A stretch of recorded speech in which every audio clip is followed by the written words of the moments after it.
Good morning, it's 7 o'clock and you are watching Ireland AM. Indeed you are. We're helping you escape the morning madness, but not the horrible weather that we thought was going to be here. Looks like a beautiful day out there. It's a lovely day right across the country. Cold, the sun is shining. but sunny. So we've got a motoring, we've got motoring later on, a master designer and much, much more. Yes, that's all coming up. But first though, we're going to get the latest on the news that Gardaí are examining claims that a GSOC member attended a Hutch acquittal party. I'm fascinated by this. You are all over this. I mean, Nicola Tallant's going to be here. I'm listening to Crime Word like you wouldn't believe. Her podcast, we'll talk about that in just a little while. Plus, we're going to meet the Irish interior designer whose gorgeous creations have captivated audience on the BBC's Interior Design Masters. Tom Power will be checking in just a little while.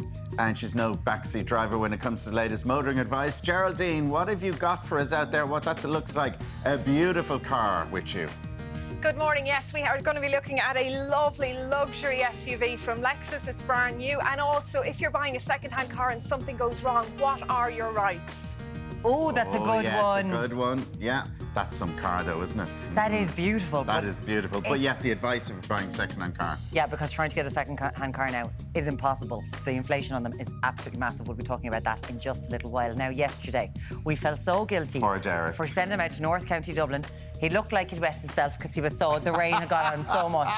But wait until you see him this morning. He is live in Salt Hill. Derek, look at him there like a vision.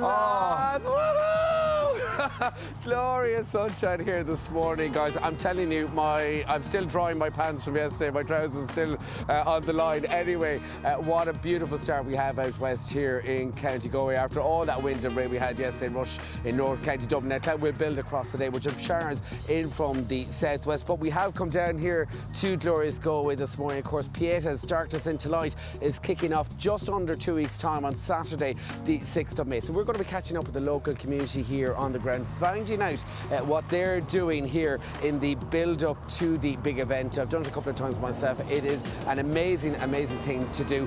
So lots to come here from glorious Galway. Even Jodie on cameras is very excited. Give us a noddy there, Jodie. Thumbs up from beautiful Galway. Happy Tuesday. I'm out strolling and walking your dog at 7 in the morning. Aren't that people great? That looks fabulous there. Gorgeous day. So all that's coming up over the next 3 hours. But now let's go up to the Virgin Media News Hub. Here's Aisling Roche. Thanks, Alan. Good morning. An inquest into the Stardust fire in Dublin 42 years ago is due to get underway later this morning. The families of the 48 victims are hoping their questions about what happened that night will finally be answered. 42 years after the Stardust fire, a long-awaited inquest into the tragedy will finally get underway today at 11 a.m. at the Pillar Rooms at the Rotunda Hospital. Now, in advance of that inquest starting, the families of those who died will gather here at the Garden of Remembrance. They say they'll march hand in hand and shoulder to shoulder together around the corner to that venue where that inquest is finally due to get underway. Now, families say today will be a very emotional day for them. It's 42 years on from that terrible tragedy. They still haven't achieved anything like justice for their loved ones. They say they'll begin that inquest by reading pen portraits or tributes to their loved ones to the jury. Now, they know this is not formal evidence, but it's their way of reminding the jury of the lives that were lost that night. Now, this is set to be one of the biggest inquests in the history of the state. Around 350 witnesses are scheduled to give evidence to it. A jury has already been impanelled to hear it, and that inquest, which begins today, could last anything up to 6 months. But families hope it will finally be worth the wait and they will finally achieve justice for their loved ones. As they say, 42 years on, their loved ones have not been able to rest in peace, but they're hopeful that the outcome of this inquest will mean that they finally can. Now, they have achieved great support from the public throughout the years, and they're calling on the public to continue that support for them, both here at the Garden of Remembrance, where they will gather at around 9:30 this morning, and also at the inquest over the course of the many months that it's set to take place. Geraldine Liner reporting there. Sudan's rival forces have agreed to a 72-hour ceasefire, which has come into effect this morning. The Department of Foreign Affairs says around 50 Irish citizens have been evacuated as security in the country spirals out of control. Fighting between rival factions has escalated in recent days following a growing list of countries, including Ireland, to scramble to get their citizens out. The Garda National Bureau of Criminal Investigation is investigating claims that a member of the Garda watchdog GSOC attended a party where Gerry Hutch was also present. It's alleged to have happened after he walked free from court last Monday, having been cleared of the murder of David Byrne at the Regency Hotel in 2016. Our news correspondent Richard Chambers has more. Well, a number of significant developments last night into this story, in which it was alleged that a member of the GSOC, the Garda Ombudsman Commission, a senior investigator within that organisation, allegedly told colleagues that he went to a party which was also attended by Gerry the Monk Hutch. So this matter has been investigated internally by GSOC. They have forwarded that report to the Justice Minister Simon Harris, but they say this matter is now for An Garda Síochána. The National Crime Bureau of Investigation has been tasked with leading this investigation. That investigation already underway to examine if there is anything of a criminal nature within this investigation. So time very much of the essence is the message you're getting here at the GRA conference, where the president of the representative body of rank and file Gardaí say members are very, very concerned about the potential accessing of their data by anyone who may have any sort of criminal link. So that is why this is very much a matter of huge importance to members of An Garda Síochána. Now today the Garda Commissioner Drew Harris will be here to hear from rank and file members about their concerns about this situation, but also about more broadly recruitment and retention in An Garda Síochána. Members here last night telling us that they are worn out, that their workloads have become too much, that too many of their colleagues are stepping away from careers in the force, and simply as well that they are suffering from bullying in a number of instances from senior and middle management. Richard Chambers reporting there. The government is expected to unveil a major new housing plan as Cabinet meets today. The new €1 billion plan aims to cut the cost of building homes, renovate vacant properties and see a larger number of cost rental apartments rolled out. Minister for Housing Darragh O'Brien also plans to bring a proposal to Cabinet to expand a scheme offering grants for the refurbishment of vacant properties. For car insurance, van insurance or home insurance, call the Quote Devil. Unless, of course, you've got money to burn. Yes, thank you, Ger. Opening shots there across the water of the Burren down in County Clare. We're here on the Salt Hill side in County Galway, and coming up right across the morning, we're going to be catching up with some of the local community here in the build-up to Pieta's Darkness into Light, which is kicking off on Saturday, the 6th of May. So that's all to come here right across the morning. Anyway, let's take an opening look at weather together now with Joe McKenna on cameras and Alan Pooh with us on sound here this morning. And it is a glorious start here in Galway, and in fact, a beautiful sunrise coming up now as we edge our way past the 7 o'clock hour. It is holding mainly dry, sunny and settled right across the island, so do get out and about, enjoy that early morning sunshine if you can in those light to moderate easterly breezes. Now right across the day, in fact, we will see that cloud cover build up from the south, so bit by bit that sunshine unfortunately would slip across the day. So by late afternoon into early evening we will see showers then land into parts of the southwest, with top temps there of about 7 to 12 degrees. And finally then tonight, it looks like plenty of light rain, mist and drizzle trailing around, especially into the southern half of the country. Further north we go, just about holding dry. A touch of frost as well, because it will be quite a chilly, quite a cold night in store, with values back to about freezing to +3 degrees. So that's how it's shaping up here in glorious Galway at the moment. We'll be back again live at 7:35. For first-time drivers, young drivers, returning drivers, if you've had an open claim or have had too many penalty points. The Quote Devil's always got one hell of a quote. It's time now to take a look at this morning's papers. We're going to start with the Irish Times. Its headline: Sudan evacuation of Irish citizens continues as ceasefire agreed. About 50 Irish citizens have been evacuated on Spanish and French aircraft yesterday morning as a 72-hour ceasefire is agreed between factions.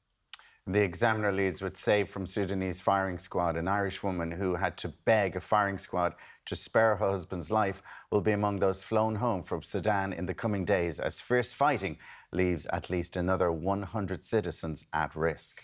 And get ready to start saying rip-off Republic again. Electricity prices here are now most expensive in Europe. This is according to new research. The unit price for electricity is almost double the European average. And this will likely pile pressure on the government for further relief. That is the front page of the Irish Independent. 1 billion gamble to tackle the housing crisis. A 1 billion package of immediate housing measures will be approved by Cabinet today in what Fianna Fáil backbenchers believe is their last chance to tackle the crucial issue before the next election. And that's the top story on the Daily Mail.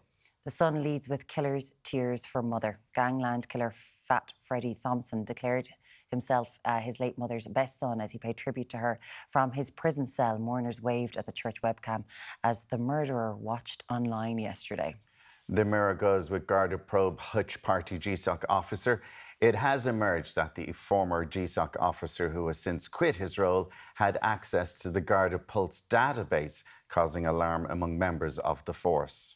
And the Herald also goes with the Monk story. It says the Monk's last resort. The paper shows a picture of the €350,000 Costa del Sol hideaway owned by Gerry Hutch, which could end up becoming his main home if he travelled back to Spain in the near future. Now, obviously, the story in relation to the Monk, the trial, the Regency shooting, and not to mention that 18 people have died in this gangland feud. It's everywhere and it's ongoing. And on the way, investigative journalist Nicola Tallant, who has been keeping up with it all over the years, is here with the latest fallout from the Hutch trial and indeed what's going on with GSOC. So we'll see you back here in a few minutes. Welcome back. Now, yesterday it was announced that Gardaí have started an inquiry into a former GSOC investigator who attended the same party, this is what it's alleged, as Gerry Hutch, and the evening he was acquitted of murder charges. Now, here to explain what this means as well, to give us the latest on the fallout from the Hutch trial, is crime journalist Nicola Tallant. Good morning to you, Nicola. Good morning. I mean, it's all over the papers yet again today. We were talking about it yesterday. And for people who don't know, let's just explain, what is GSOC? The Garda Síochána Ombudsman Commission, so it investigates the guards. You know, people make complaints that they've been badly treated, or if, you know, something else happens, if there's if a Garda shoots at somebody during the course of their job, they'll investigate that. And they're made up of kind of retired police officers from various jurisdictions and other, you know, people from all sorts of walks of life. So they're not actually, none of them are serving guards. OK, so it's not like, I suppose, everyone's kind of looking at GSOC going, it's AC-12 from Line of Duty. Yeah, sort of thing, but they're not serving. But they still could know the people they are investigating, because even though they're retired, they may have known them. I'd say they maybe have to step aside if they do, to be honest with you. OK. I don't know a huge amount about GSOC. I've had a few little bits of dealings with them over the years, but nothing I've ever had any dealings with them has come to anything. Right. They seem to do a lot of investigating, and I'm not sure that they ever actually get very far. So this is all focused on a member of GSOC who is now resigned, who allegedly was partying with Gerry Hutch the night he was acquitted of the murder of Davy Byrne, the Regency shooting. Well, like, to be honest with you, I know very little about it, other than what I can say is that, for me, the idea that this guy went into the office the next day and said he had met or been in the company of Gerry Hutch doesn't suggest a master criminal to me, or doesn't certainly suggest anything, you know, massively deep. But there is an investigation into it, and nonetheless, this guy, I mean, you know, if a member of GSOC was in a pub and Gerry Hutch walked in and there was a party going on around him, he should have left. Yes. That's what should have happened, in the same way as a Garda who would have been in the same position. Obviously, anybody can come into a pub, anybody can come into a party, but if you're in a position like that, you should probably turn your heel and leave. OK. So, look, it'll be investigated. I think it's sort of made a huge story because of the week that's in it, because he's just been released, and I suppose the Gardaí and the state are very bruised at the moment. Because, like, the stuff, the allegedly stuff that he kept telling people this, and then people went, like other members of where he was working, was saying, well, this has to be reported, went to the higher authorities. The higher authorities called him in. And he resigned immediately. Yeah. He said, well, I'm not going to stand for this, and just said, I'm going to resign. I'm not going to be investigated for this. Yeah. Which is all very strange, isn't it? But what Nicola has said there in relation to hardly a master criminal, when you're going around going, I was having a drink with Gerry Hutch. Yeah. Now, you see, I suppose in the background you have all these investigations going on about the manipulation of retired guards by the Hutch organisation. So you know, it all feeds into that, you know.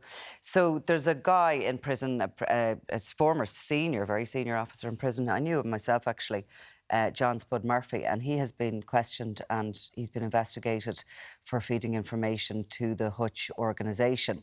Gerry Hutch himself, while he's been facing trial, and quite recently there, he was in Terranure Garda Station, he's been questioned about it as well. That's an ongoing investigation, what information was coming. This is a retired Garda, not a serving one. There's a number of serving members who are suspended pending investigation. But I will say that there's a lot of complaints been made about anybody who's been investigated who's a serving member. They are put out in suspension for years on end while these very slow investigations go on. Many of them have done nothing and their careers are destroyed as a result of this very slow-moving process. So Simon Harris has asked for this internal investigation by GSOC on this member. An awful lot of investigations. An awful lot of investigations, yeah. I mean, this has to be done quite quickly to get this back to him to sort of find out exactly what it is. And like everyone's calling for, it shouldn't be investigated by GSOC. It should be a better investigation than that. So is there a time frame on it, do we know? So GSOC are there to investigate the guards, and now GSOC need investigations, so the guards are going to investigate them. It's ridiculous. Look, all these things are really slow. To be honest with you, it's not going to be something that'll be resolved in a couple of weeks. Right. This will kick on and on and on. But all the while we're sitting here, where Gerry Hutch was acquitted, absolutely acquitted of the murder of Davy Byrne. But Justice Tara Burns, in her verdict in the Special Criminal Court, was quite damning. She listed out, she said the Hutch criminal organisation is real. You are a member. There were guns. These guns were involved in murder. Like, she basically listed out all these charges that could have been put to him. She basically said that Gerry Hutch was, you know, at one point in the aftermath of the Regency in charge of the weapons. So he could quite easily have got a weapons charge in there, a firearms charge. That his brother Patsy. And that he was sort of at the head of the Hutch organised crime group. There is a charge for directing an organised crime group, which carries a heavy sentence with it. So no, the focus of the state's case was that Gerry Hutch was one of two gunmen who shot David Byrne that day. And that wasn't proved as far as the judge was concerned. And, like, if you were sitting there in the court, you would have been in total agreement with that. Yeah. It wasn't simply proved. They hadn't even got Gerry Hutch in the country the day of the Regency. And Jonathan Dowdall was a catastrophic witness, and there was no corroboration, more importantly, for what he had to say. So you were just basing it on his word. And he was called it. Said that he was called a liar, but also if you go back to the Veronica Guerin trials, to the Gilligan, the same witnesses who would have been, you know, in joint enterprise in the crime, on appeal, it was stated by the judges that you need corroborating evidence for these people. So it's there in black and white. Yeah. And it wasn't presented to the court. So what happens next? Yeah. So we know that, like, we're seeing the pictures every day. Like, Gerry's been followed around like he's Kim Kardashian.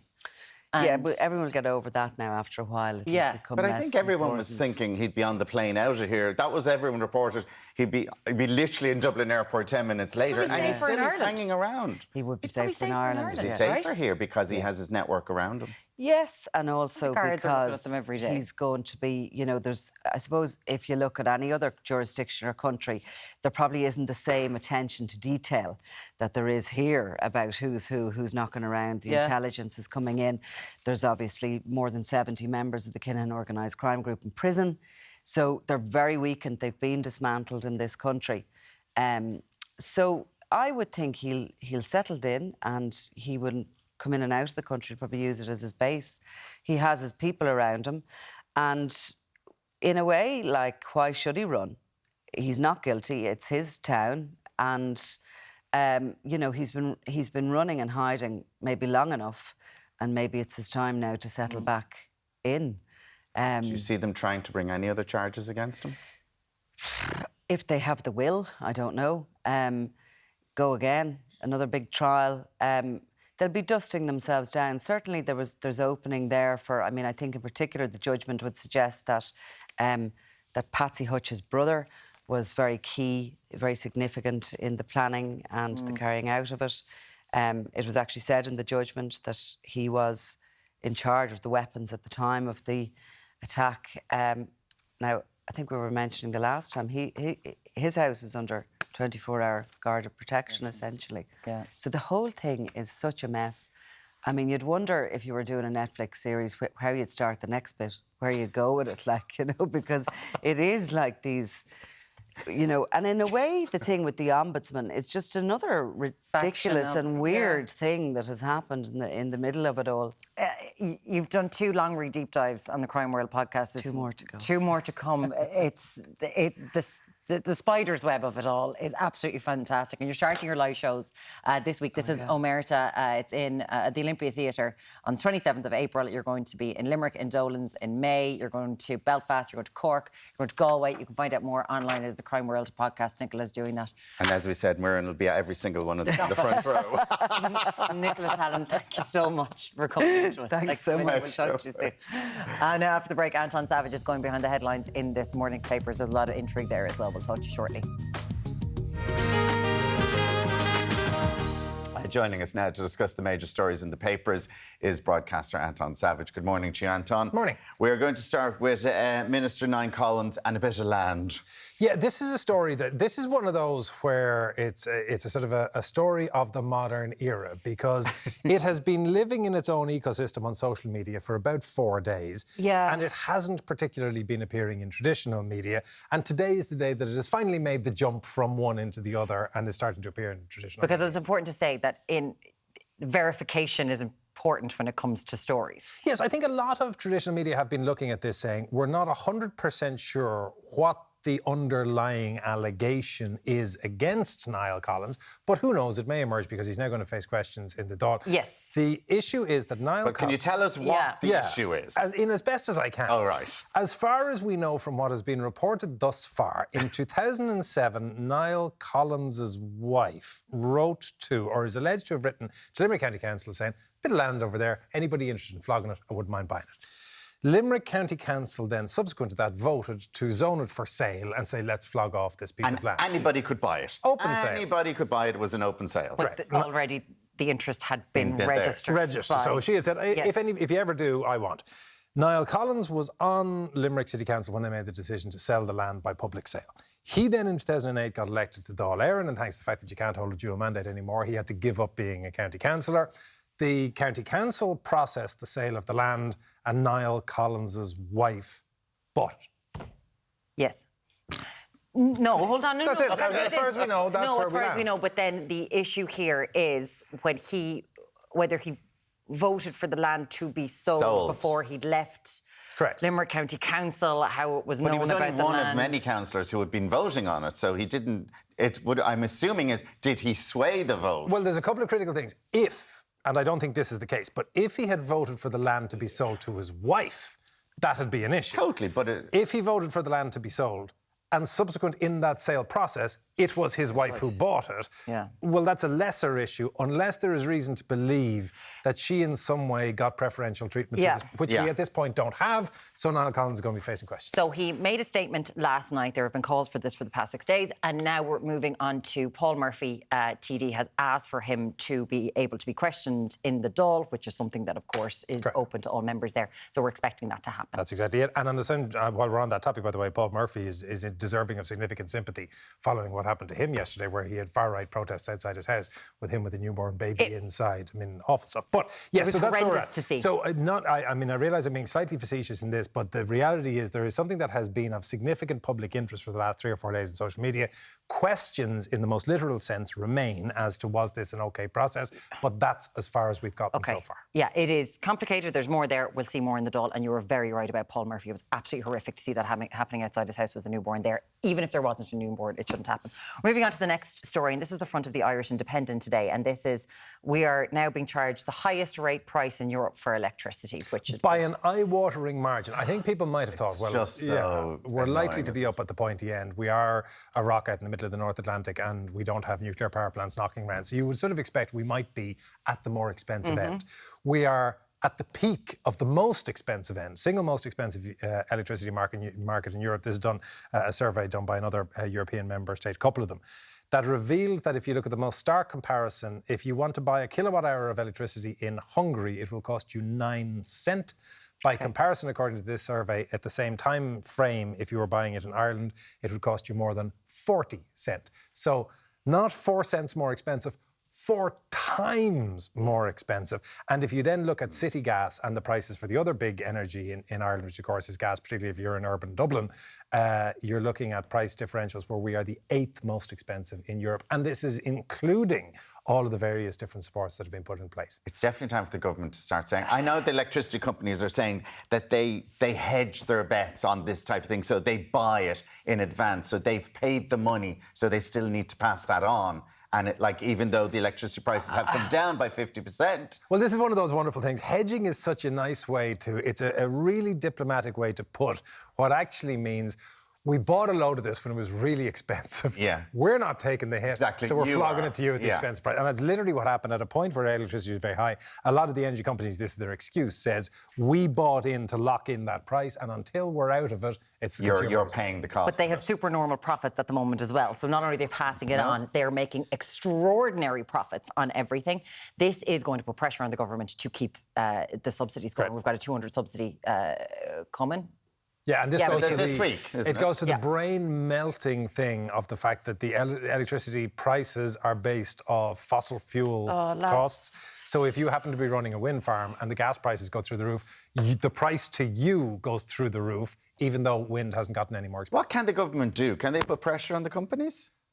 To an extent, but I mean, if you're a big, giant electricity multinational, do you care about little old Ireland? I think there is now a bit of a push to say, right, first of all, we need better energy security, so no, we're not beholden to Russia. So one economist described the German economy as converting cheap Russian gas into BMWs. You can't continue with that kind of dynamic, and we will have to look at a situation where if we're going to be renewable dependent into the future, it can't be pegged to gas prices. 0896 111 111. It's incredibly depressing to do this. I know you're looking at your shopping every day going, well, this has gone so expensive, so we'd love to hear from you on this and how you're doing, because it's so bad. Can you do a huge American story in 30 seconds? Tucker Carlson, one of the biggest anchors on Fox News, is no more on Fox News. Fox News started as literally the broadcasting wing of the Republican Party by a man called Roger Ailes. Has a series of major celebrities attached to it. Bill O'Reilly, one, Glenn Beck, another, Sean Hannity, Tucker Carlson.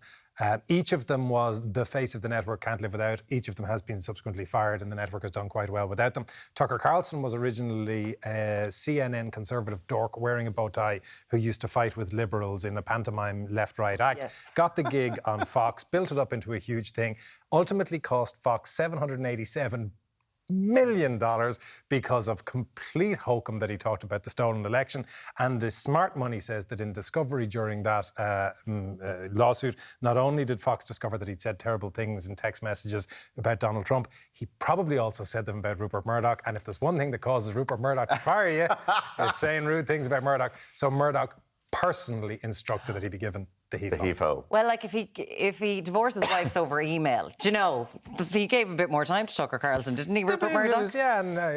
But it was the real, you know that line in you know the moment in Goodfellas where Joe Pesci walks in the room and realises that he's not getting made, he's getting shot? That's what Tucker Carlson had on Friday. Tucker Carlson came off air believing, I'll see us on Monday, lads. And was told. And then got pulled into a room and told, out you go, Tucker. Wow. Anyone's into American politics, this story is fascinating, and it is running. He's lost his blue tick, but he's got a blue tick in our hearts. It's Anton Savage from News Dog. Thank you so much, Anton. Thanks, Anton. He's wearing blue to be like, I'm still blue, I'm still blue. Up next, Geraldine Herbert is teaching us how to separate the hidden gems from the bangers when it comes to second-hand cars. We'll talk to you shortly. Staying with us now, a new study has shown that the prices of used cars are 77% higher compared to March 2020. I wonder, are they that in Hungary? Or is it just like the electricity? Just like the electricity. We're going to be talking about that very shortly. But first, we're checking out this bad boy with motoring editor of the Sunday Independent, Geraldine Herbert. Good morning. Good morning to you, Geraldine. Lovely to have you here. Look at this. What is this? Well, it's a car. Well spotted, Alan. Well spotted. No flies on me. No, absolutely, even early in the morning. This is a luxury SUV from Lexus. It's their brand new RX. It's their top of the range, basically their biggest SUV. It's big. I know, but this was the car that created the luxury SUV segment. And back in 1998, it's been hugely important for them. They've sold 3 million of them globally, and I think about 300,000 in Europe. So it's a really important car for them. Yeah. Because I do remember when they came out and they were just that bit of class and all this kind of stuff. And this is an EV. This is a plug-in hybrid, so you get 65 kilometres of all-electric range, which is basically most people's commute. Oh, right, OK, so it's got that. You couldn't go down the country on it then? Well, you could, because you've that reassurance of a petrol engine so you don't have any of that range anxiety. But yes, so it's the best of both worlds in that sense. We're talking about second-hand cars going up 77%. You've seen the price of second-hand cars when you're going looking at them. What's the price tag on something like this? OK, I'm going to stress the word luxury. OK, we'll just remember that first. OK, so it's 89,000. Now, luxury does not come cheap. Nobody said it did. But look what you're getting. So hold on. Is that with everything? Yes, that is. And that's the one thing of Lexus. And steering wheel and everything like that. But I'm talking about the high specs. Yeah, no, the spec is very good on Lexus. So, yeah, you get a lot for that. OK. Is this where we're at in the world? 89,000 euro? Yeah, but remember, right, where this car competes is with the likes of the Mercedes GLC, the BMW X6, the X5. So we're right up at that premium market. And as I said, this is the segment they created with this car back in 1998. So this isn't your average runaround. But this is selling for them. Yeah. So people have the 90 grand to go out and buy it. There you go, Myrne. There you go. OK, let's talk about second-hand cars and the shortage. Let's get back to reality. So why is there a shortage of second-hand cars? OK, very briefly, there's been a shortage with new cars coming into a delay with new cars coming into the country. Brexit means there's less of a supply of second-hand cars because it's not as economical to bring in a car from the UK as it was. New car prices have gone up. There's been VRT increases since the pandemic. So all of those are conspiring to lots of demand for second-hand cars, very little supply. So prices are staying high. And it's a huge amount, like 77%. It's not huge, yeah. And I'm also looking at people who are like, oh, I might sell the car, which I think is interesting. They're like, I'll get a great price for the car now. But I'm like, what car are you going to buy? Yeah, exactly. Because it doesn't even out. It doesn't make an awful lot of sense unless you're selling a second car. You'll make a nice chunk of change. Is it across the board on most cars? Yeah, more or less. And popular cars are going to obviously see more of an increase. So if you're selling an SUV, you're probably going to get a bit more, but you're probably replacing it with an SUV. So if you're replacing popular with popular, you're winning. Okay. You're not winning at all. So, and there are problems when you're buying second-hand cars because a lot of people will see even in the buy and sell or your neighbour selling and there's a sign in the front of the window and you'll go down, oh, how much is that? You really should be... You're opening yourself to things going wrong when you do that, aren't you? Yeah, there's a temptation when prices are that high to cut corners and try and get a bargain somewhere. But honestly, you're better off going to a dealership. If you go to a dealership and something goes wrong, you're covered by consumer law. The car has to be of merchantable quality. So it has to be, fairly good condition for what you paid for and the age of it and everything. It has to be roadworthy and it has to be as described. So whatever they told you about the car, you have to have that. If you go to a private seller, you really have no comeback in law. Nothing at all? No, and the law is very much in the benefit of the seller because even if you take them to court, you have to prove they knowingly sold you a car that had the clutch gone or that was clocked or whatever. So, it's up to you if you're going to buy privately to ask the right questions. What's clocking? Now, here we go. Right, clocking is when you roll back the mileage to make it look like a younger car. But the key with that is always do a history check because you'll be able to tell that because you'll get the NCT certs from that and it'll give you the mileage on it. But also just basically look at the wear and tear in the car. If there's lots of wear and tear on the steering wheel, the pedals, the gear stick, but the mileage is low, that should send alarm bells ringing. But clocking is something that I remember you used to always hear about because you'd see it on TV shows. They put it up on thing the odometer would be flying backwards. It just seems is it harder? It must be harder now, or is it it's easier because you're breaking in digitally. But so what if you ask for the NCT certs? Is the mileage on that? It's recorded on that. Also, if you're buying a car with a full service history, you're going to get all of those things. So that's why you really do need to get a history check because you'll get that information. It'll fill in those gaps. Now, obviously, if you're buying a €2,000-3,000 car, you're not going to get those sort of things. But that's even more important. Do the service history. We'd love to hear from people if you bought a second-hand car, good and bad stories, good, bad and the ugly, 0896 111 111, because there is this thing, when someone writes off a car. Yeah. So, but people have ended up buying cars that are write-offs. So what is that? Yeah, OK, not all write-offs are the same. So basically a write-off is when the insurance company decides that either it's uneconomical to repair the car or it's been damaged so badly it can't go back on the road. So there's 4 categories. A and B means they cannot be returned to the road. B, there's certain items, there's certain recyclable parts, but basically the car cannot go back on the road. Right, C and D can be returned. C has structural damage, though, so you have to make sure it has been repaired correctly, and that's the big thing. D might have superficial damage, but again, it was quite an uneconomical thing to repair. So they can go back on the road, but really, if you know you're buying a write-off, I'd be very wary. But you're looking for danger there, very aren't you? wary, unless you're a mechanic. Oh, yeah. Do you know what I mean? You can bring it in and do stuff to it. Or you're doing something with it. It's fascinating, and it just seems like the motor market's not going to get back on an even keel for a long time. Not in the foreseeable future, no. But you'll see bringing us in children. Send it to college. There you go, 90 grand. It'll be there for you in your old age, everybody. That's what it'll be. 0896 111 And interestingly, but very quickly, how long could you have this car for?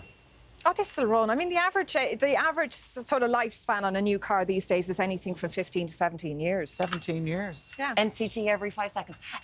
Geraldine Herbert, motoring editor with Sunday Independent, thank you so much for joining us. We'll be back with you on Ireland AM very shortly. Welcome back to Ireland AM now. From a maverick designer to a culinary headliner. We've got plenty more in the way between now and 10. Don't do that. Okay. Don't listen to him. Don't listen to him, Catherine. Such a pup. He's the waiter turned interior designer that's been watched by millions on the BBC. Tom Power is dropping. You're very excited about this, aren't you? I love Interior Design Masters, and he has been a joy on the show. Can't wait to talk to him. We're going to chat to him about 9:20. Jennifer Rock is going to be here with the celebrity skincare routines that we can all afford to get that will leave you with that Hollywood glow. So you'll all know what Muireann O'Connell uses on her skin. It's the only celeb around here. Plus, it's the Netflix thriller to have fans hot under the collar. We chat to an intimacy coordinator. There is such a thing. And she worked on the Steamy show, which I watched. On the train. I watched on the train, the whole lot of it. Obsession. And that's coming up very shortly. Should you have been watching that on the train? I kept turning the screen around. I knew it. I should have got the privacy screen. It is. I kept turning the privacy screen like I should have had a privacy screen. Do you know the way we were talking about... There's a lot of nakedness in it. Do you know the way we were talking about silent carriages before? Sex-free carriages. What do you think? What the weird things you've seen people watch on the train or public transport? 0896 111 and the queen of baking, Catherine Leyden, is in the kitchen. Hello, Catherine. What are you making? Culinary master. Oh, culinary, right. We're making a rhubarb crumble with a bit of a twist. We're going to add some ginger and some orange to it. Oh. Change. That actually sounds lovely. That'll make the rhubarb palatable. There you go, exactly. Now, Derek is live in beautiful Salt Hill this morning. Derek, what has you down in Salt Hill? And I'm telling you, it feels like we're on our hollybops here in Galway this morning. We're just around the palm here in Salt Hill. We have got an amalgamation of 3 choirs here. Spin around, girls.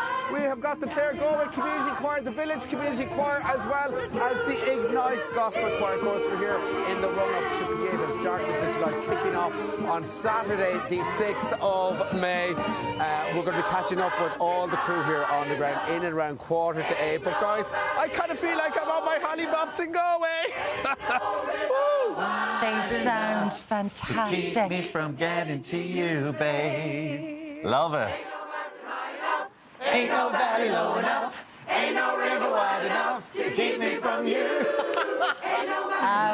Okay, we're going to hear more of that. I want to be in Galway. We're going to hear more of that throughout the morning. They sound so good. If you want a smile on your face, make sure you stay tuned for that. Now, we have got some of your messages to get through today. We were talking to Geraldine Herbert. Yes. Motoring editor for The Independent, and... About second-hand cars. Second-hand cars. 77%. But clocking. Yes. Now, do you know what clocking is? The old school, we used to watch it, Del Boy turning the backward wheel in the car in Only Fools and Horses. And Geraldine was saying that if you have an NC... Like, if you're buying a second-hand car from maybe not a reputable dealer, a friend or someone like that, make sure you do a background check on it. And she was saying an NCT cert would have the mileage on it so you can check it. She said claimed mileage. Claimed mileage, yes. She said claimed mileage. So this is very important to know. It's claimed mileage. And Phil has gotten on to his NCT cert. Sometimes don't provide actual mileage. Yeah. They just state the claimed mileage. So you have to make sure you do a background check on the car to make sure you haven't been swindled, which is one thing people often forget. Because clocking is easier to do now because everything is digital and it's easier to just hack it than it used to be that when you used to have to run it backwards. What did you have to do? Wasn't there a thing that you'd know. see? It was like in Ferris Bueller's Day Off, when they took the car, the fancy car out, and then they're in the house, and Cameron, they're doing it backwards because the odometer has gone up so much. Yeah, so you don't that see they're trying to drive backwards to try to take them off, and then the car goes out the window. Iconic scene in the thing. Noel says, I once sold a car with 150,000 on the clock. I then saw it up for sale again with only 98 on the clock. The seller must be driving backwards. He had a big old drive. That's around Ireland about how many times? I'm telling you. And there's a story in The Independent today that uninsured motorists are adding €175 to the cost of law-abiding drivers' insurance. That's how much it's going up for you at least every year for covering the costs of claims from people who aren't insured. Weren't insured. At least, I'd say it's more than that. 175? Way more than that. And then, we were talking about the price of electricity, and we are the most expensive country in Europe. There was a survey of 33 countries, and we came out on top. So so per kilowatt hour in Hungary, it's 9.7 cent. In Ireland, it's 49.9 cent for the exact same thing. Veronica, my electricity bills are about 5 times higher than they used to be, and I've done all the right things, including dry lining the walls and glazing the windows. I don't know what else I can do. Mum was telling me that one of her friends bought this kind of seat electric blanket. You put it in her seat. She was on gas. And she just puts that on now, plugs it in her electricity, and her gas bill has gone way down. Wow. Yeah, she's just doing anything she possibly can because they're gone insane. Oh, it is. People are worried about it, But it's Louise. the shopping. You know, when you get 5 things when you're going to the shop. Oh, yeah. Like, it's €40 or something like that, yeah. unbelievable. Louise, I really feel it's time for the government to step in over the electricity prices. Us middle earners are struggling to make ends meet. Well, I suppose they have, and I think everyone is getting that €200 this week. They are, but I'm sorry, they're I making know. super normal. Like, we live in a world where businesses have to decide that they're in a social enterprise with people because I don't know how they're going to get blood from a stone when people don't have any money left. Exactly. It's incredibly depressing. So let's lighten this up with some nudity. Yeah, why not? Do you want to do that? Have you ever watched or read something raunchy on public transport? Because this fella right here... Watched all of Obsession on a train from Galway to Dublin. And kept turning the screen thinking, and I kept looking behind me but during turning some the of the very screen steamy to scenes. the window so that the people looking the other way would have been able to see it. I wasn't thinking about that. 0896 111 111. Were you that person there? Were you watching sitting across 50 from Shades me? of Grey on the plane with a 3-year-old beside you? We would love to hear from you because coming up, it's the show that puts nudity parity between men and women front and centre. Now I know why you liked it. The men are as nude as the women. Of course. Okay, right, I just clocked. We're going to be speaking to the intimacy coordinator behind the steamy thriller Obsession very shortly on Ireland AM. Thanks for staying with us. Now, a quick warning that some may find the next segment unsuitable for younger viewers. From biting to bondage, Netflix's latest steamy thriller has dominated social media for its raunchy and revealing scenes. Here to explain what goes into creating those scenes is intimacy coordinator Adelaide Waldrop. Good morning, Adelaide. Before we have a big old chat, though, we're going to take a quick look at what Alan was watching on the train.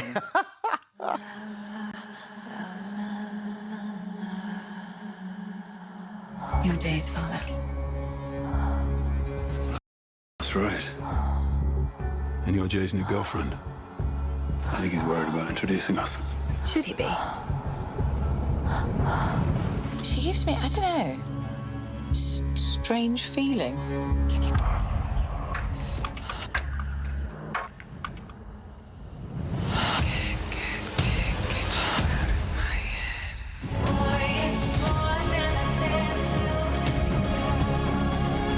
What if he found out the truth? There is no version of this with just you. Set me free. Good morning, Adelaide. Lovely to have you. How are you doing? Good morning. Very well, thank you. How are you both? It's great to have you here. Now, I'm just thinking, because Charlie Murphy is Irish, and normally when there's a sex scene on the telly and you're sitting down with your parents, you have to go out and make the tea while it's on. Charlie ringing up her parents going, how are you, lads? So there's going to be... I'm going to be all over the internet about these raunchy scenes. You created them, Adelaide, and the role of the intimacy coordinator. is becoming increasingly important because we want to make sure that actors, that there's nothing like forced, that it is all, that everyone feels comfortable. How did you get into this role? Oh, I mean, it's a question I get all the time, understandably so. I have a background in theater and movement. Everyone comes from different sort of perspectives into this role.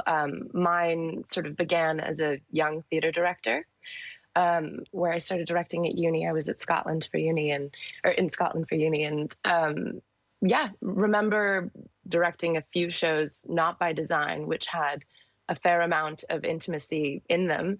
And as a young director, starting at 19, having no idea how I was meant to make these scenes safe for my actors and believable for my story. And it was in a musical, and I remember thinking, well, I've got a choreographer and I've got a fight director, but I'm meant to know how to do this. And then I was very lucky a few years later when I was at drama school to work with Ida O'Brien, who was immediately beginning to sort of explore this work, and mentioned it. And I was like, excuse me. And started training with her then. And it was 2017, so the very beginning of, definitely the beginning of this work in the UK in a more formalized way. So I started training then and eventually got certified with Intimacy for Stage and Screen with Lizzie Talbot and Yaret Dor, and have had just a really incredible front row view to the beginning of a role that, you're right, has really taken hold in the industry in a way that I'm very grateful for. Now, I as I said, I watched the whole thing. I binge watched it on a train the other day.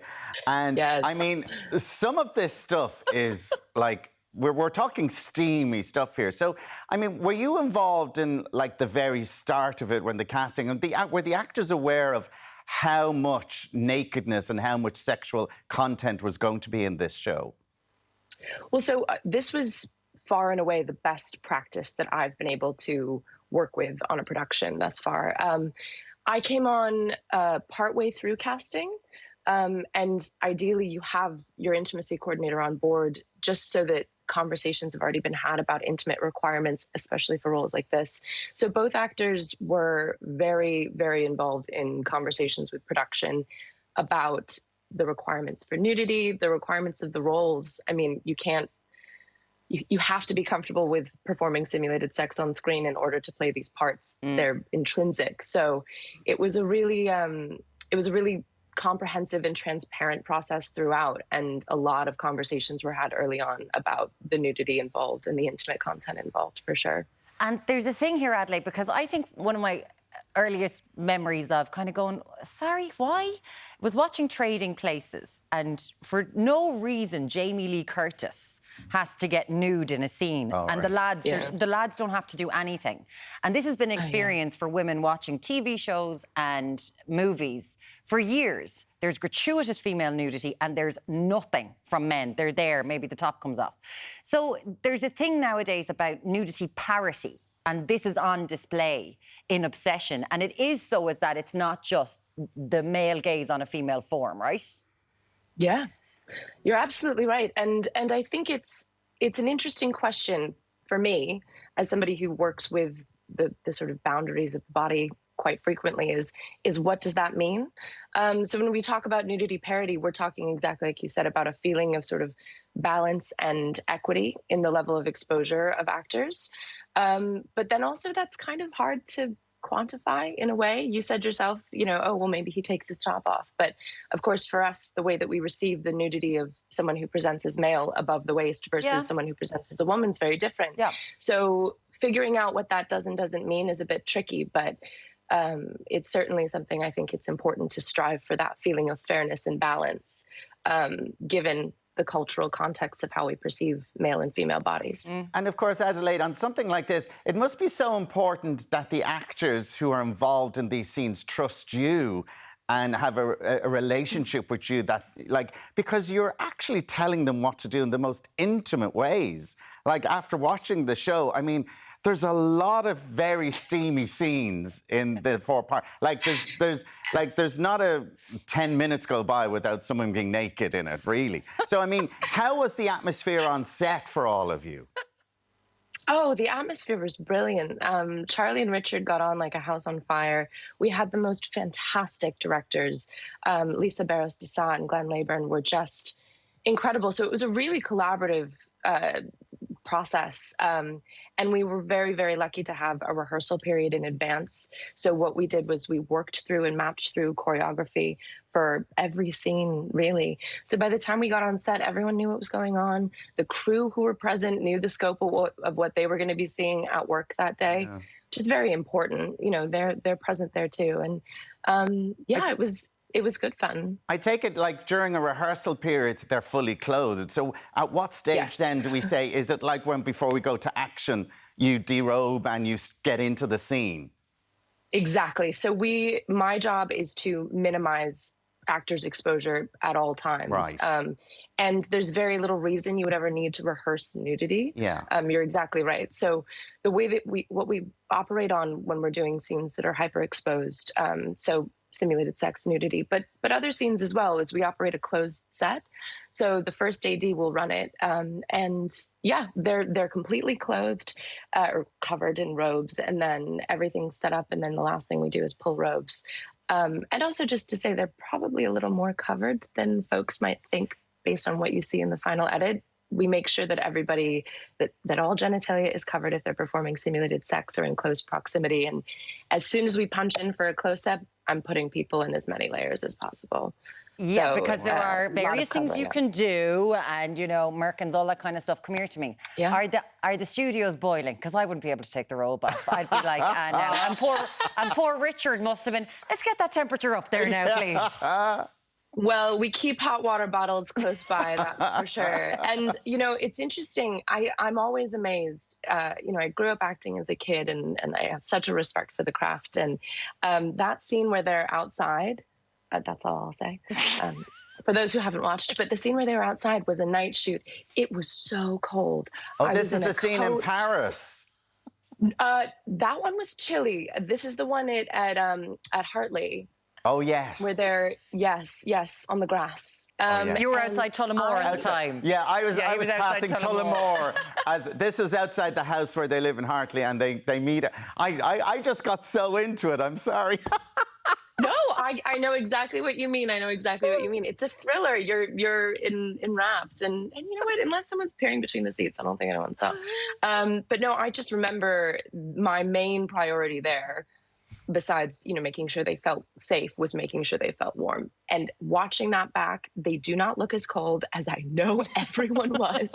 I just think they're brilliant actors in so many ways, but that is still has stuck with me. So yeah, you want to maintain the temperature for everyone's comfort. Lead intimacy coordinator on Netflix show Obsession, Adelaide Waldrop. Thank you so much for joining us. Thank you so much for having me. Thanks a million. Take care. I'll never think of Tullamore in the same way. Just outside. I won't go any further.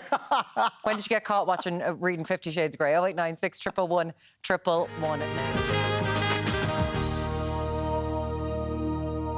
Thanks for staying with us. Now the old stomach's starting to rumble. It's 8:30. But lucky for us, Catherine is in the kitchen. Imagine Alan making some crumble. Tommy's just been able to eat whenever he wants this week. It's mad, isn't it? Mad.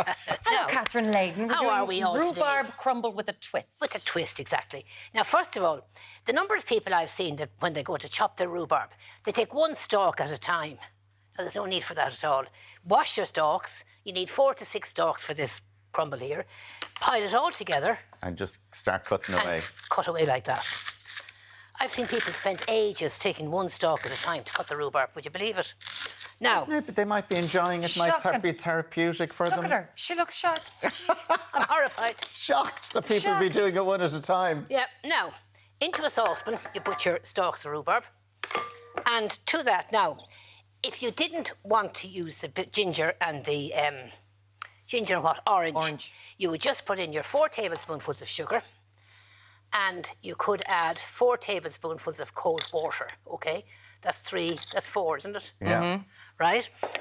But in this little bowl here, I have the juice and rind of 1 large orange. Right. And I have a knob of ginger, just grated, about a teaspoonful of fresh ginger, finely grated. OK? Now, you put that in on top. You put on a very low heat, and you allow it just to come to a simmer. OK. And it'll take 10 or 15 minutes. You don't want the rhubarb mushy. You just want it kind of soft. And that's it there. So after 10, 15 minutes, you have it there like that. Now, if you want you can do it in the microwave as well. Just put the rhubarb stuff into the bowl, into the microwave. Take about 5 to 7 minutes. Not better, Check it not after 5 quicker minutes. than- Much quicker. much quicker to much do quicker. that. Never thought I'd hear the day a purist like yourself talking You're doing about the microwave. Well, see, there are very few people that I know that use microwaves. Anyway, that's beside the point. There we go. So we can use the So microwave. true bakers never use microwaves, do they not, Catherine? I don't think it's a baker's thing, Alan. I don't know what it is. Some people, for a health reason, don't use it. Oh. I think. Oh, remember the Yeah, the the microwave. rays, the waves, Yeah. Anyway, now It just doesn't feel right. I don't know. It doesn't feel like you're doing any cooking or baking or something. Anyway. I don't know what it is. Anyway, 125 grams, 4 ounces of plain flour. And into that, we're going to add 125 grams, 4 ounces of oat flakes, porridge oat flakes just. Now, if you wish, you can use 8 ounces of flour and leave out your oat flakes. Here I have 125 grams, 4 ounces of brown sugar. And to that, we're going to add a level teaspoonful of ground ginger. Now, again, if you wish, you can leave out the ginger.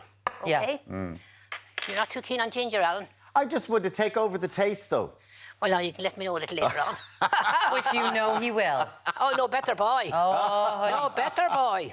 Now, mix that together and then add 125 grams, 4 ounces of butter. And you're going to rub that through to form a crumble. Now, it does help if the butter's a bit on the soft side like this is. Yeah, room temperature, now, by chopping in the butter, you get the job done a bit quicker. Okay. Just chop in your butter and rub through until you have a crumble. So that's just roughly what that looks like. Just keep going until you have a crumble. Now, generally, what I do, I make double or treble the quantity, okay? And I store it in a plastic bag in the fridge.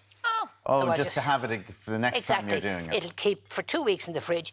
And rhubarb, of course, is in season at the moment. I was just about to say, it's that time of year where you have neighbours calling around going, would you like Would you a like bit some of rhubarb? Yeah, I've oh, just yeah. had Like, it of course when you in the open the garden. door and you get murdered by all the rhubarb That's falling right, out of the yeah. press. Now, there aren't as many people nowadays growing rhubarb. No.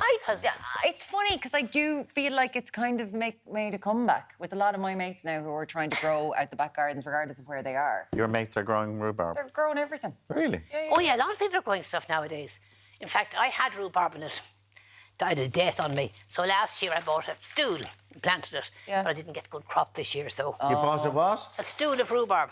That's what you call the root of a rhubarb. Stool. Okay. And he thinks it's stool, he thinks it's something else. I know that, He's yeah. off to the doctor now after the... What would you do with them, lads? Anyway, that like that, into the fridge, keeps for 2 weeks. What is he like? You did go straight to the doctor in your head, didn't you? You bloomin' did. Is that what you thought about?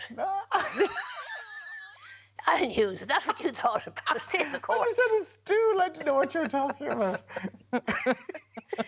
Shake the crumble on top. Oh, God. And into an oven, 190. Now, that's a nice little small dish there. Yeah, I made a smaller amount this time. All right. But I've a lot done now for you all to taste. Oh, here we go. You've got the big one coming out now, Big have one you? coming out now, Alan. Give me over the tea. There you go. Take that tea towel there now. for myself. Me oven gloves. Now, look at this. Oh, careful. Oh, God. Ooh. Oh, Jeannie, Catherine. Oops. There you go. Look at that. Oh, lovely. Now. Now, what have you got here? I see you've custard. What else is I've here? custard for you, Alan. Yeah. And I also have a custard cream. You whip a quarter pint of cream and fold in half a carton of custard. Did Mirren send this request through yesterday? I wouldn't have a clue. My role when there's apple crumble or rhubarb crumble is to eat the crumble off the top and leave all the fruit at the bottom. I don't believe I'm a bit like that now as well when it's rhubarb. You know that gorgeous bit in between the caramelised bit? Gorgeous. Oh, between the now, fruit what and do the you want crumble. in this, Mirren? Custard? Mirren, what would you like? What would you like to both? give me? Whatever you want to. I don't mind. You've custard and you've custard cream. I'll have the custard. Oh, no, good night, Jack. Yeah. Is that bad? No. No, custard's gorgeous with it. Yeah. Oh, look at that. Look at that. Yeah. Now, Alan. Now, I'll have custard. Look at that, lads. That's just perfect dessert And there. really, really The simple to custard make. all over it, yeah.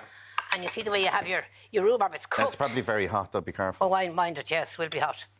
Now, custard on top. And so what did you say the other one was? Whipped cream, and half a carton of custard folded into it. Oh, right. I'll have a little bit of that on top as well. So then. that's cold, you see, Alan.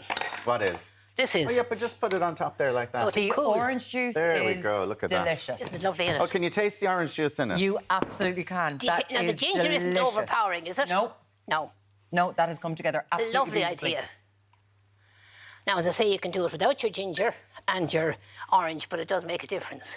Oh, the orange really coming through, yeah. Isn't it? It's delicious, Catherine. If you're going to do this, I think you should try it with the orange juice. That is so nice. Gorgeous. It just kind of cuts it, It even though cuts they're through the both rhubarb. severe. Exactly, yeah. Catherine, thank you so much. Absolutely fabulous. Now, My what's next? pleasure. Derek is hearing how music is good for the soul as he chats to the Galway-based choir, who we'll see in a few minutes. It's going to be great. Yeah, stay with us. Lovely. Now, thanks for staying with us. We're just over a week away from one of the most uplifting walks which takes place right across the world. Every May. And Derek has been giving us a treat all morning, and he's now catching up with the choir who are lending their voices to Galway's Darkness into Light event this year. This is going to be gorgeous. Derek, hello. Yes, lads, we're having a beautiful morning down here in glorious Galway in the heart of the West, in the build-up to Pieta's Darkness into Light, supported by Electric Ireland. That is kicking off nationwide, in fact, right around the world on Saturday, the 6th of May. So just under another 2 weeks' time. Kevin and Ciara are with us here this morning. Kevin Newton, good morning to you from Ground & Co. You're keeping us all fed and watered here this morning. Yeah, what a morning. Tell us about your involvement in Darkness into Light. Yeah, so this year there was just a change of venue, so it's normally held further up Social Village in Leisureland, so unfortunately they couldn't hold it there this year, so we stepped in, and now this year outside our own shop here in Salt Hill, Ground & Co, Darkness into Light will be starting and finishing. Starting and finishing. Now, you're going to keep everyone fed and watered, just like this morning. Yeah. You're opening up very, very early. Yeah, so we'll be in quite early that morning, because I suppose we're going to give complimentary teas and coffees to everybody that's involved that morning. So you're talking about 3,000 cups that morning, so be interesting. It's an early start, and it's going to be a busy one. And I believe you're potentially designing a special menu for the morning. We're going to give it a whack. Yeah, we haven't finalised it yet, but yeah, we will be. Yeah, so hopefully as they come in, we'll be looking after them then as well. Now, Kevin, Pieta do amazing work, not only in Ireland, but I suppose around the country as well. Huge involvement here in the local community.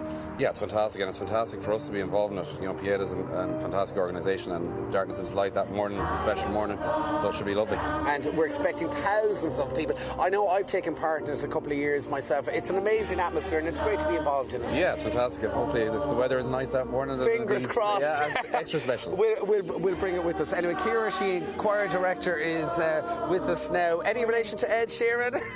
Probably somewhere back. Or Elton John. Anyway, there's an amalgamation, Ciara, here this morning. You've been keeping us entertained over the last couple of hours. 3 choirs, in fact. 3 choirs. My Ignite Gospel Choir that are celebrating 50 years this year. The Village Community Choir that started here in Salt Hill in Lockdown 1. And the Clare Galway Community Choir as well. And you were down then in the Leisure Centre for a while, and then you moved up here. Yeah, so the 2019, the walk before the lockdown was down Leisureland, but last year we decided to come outside, and it basically turned into a bit of a concert. Yeah, I heard that, because there was a bit of a party atmosphere here at about 5 in the morning. Absolutely. Well, the walk starts at 4 o'clock, so 10,000 people were walking past, and on their way back to us, they just stopped. And they just sang with us. And it was a very emotional morning as well, because people were really affected by music. And I've been talking to some of the choir members here behind me this morning. Everyone, I suppose, who is getting involved, they're doing it for their own special reasons. Absolutely, sure. We all know somebody who's been affected by their mental health, or, you know, gotten to the brink, been pulled back from the brink, thank God, and others that haven't. So, you know, we all need each other. It's a community. And the great thing about Pieta is that they've been involved in the local community, but they're there 24/7, and you can pick up the phone, you can get online. They have online support as well, counsellors, therapy, whatever you need. They have it, and they're just encouraging people to reach out. It's a very worthy cause. This is why we get up in the morning, warm up the vocal cords, and bring all the energy we possibly can. And I know you're going to play us out with a beautiful song here this morning. What's it called?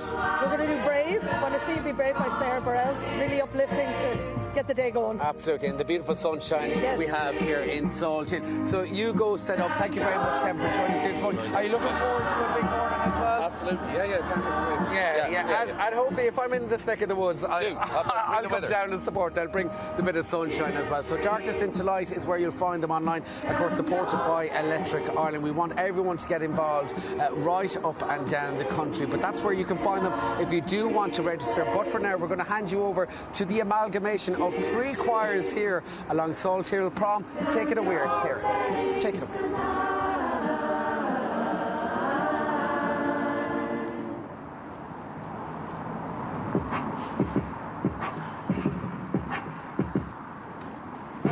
You can be amazing, you can turn a phrase into a weapon or a drug.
Well done. Well done. A huge thank you to the Ignite Choir in Galway. They were singing Sarah Bareilles' Brave there. They have been absolutely beautiful all morning. It has been a pleasure and a joy to listen to them. Can we have more of that, please? Oh, so that lovely. Was so lovely. He's in Punchestown tomorrow and he's like, I don't have a choir. I don't have a choir. I don't have... You can sing. Sammy Sausages will do us a few songs. Now, coming up, we're talking design do's and don'ts with the Irishman, taking part in this year's season of BBC's Interior Design Masters. Plus, the Skin Nerd shares the skincare secrets behind some of your favourite celebrities, including Muireann O'Connell. We'll see you in a few minutes. Like that kind of thing.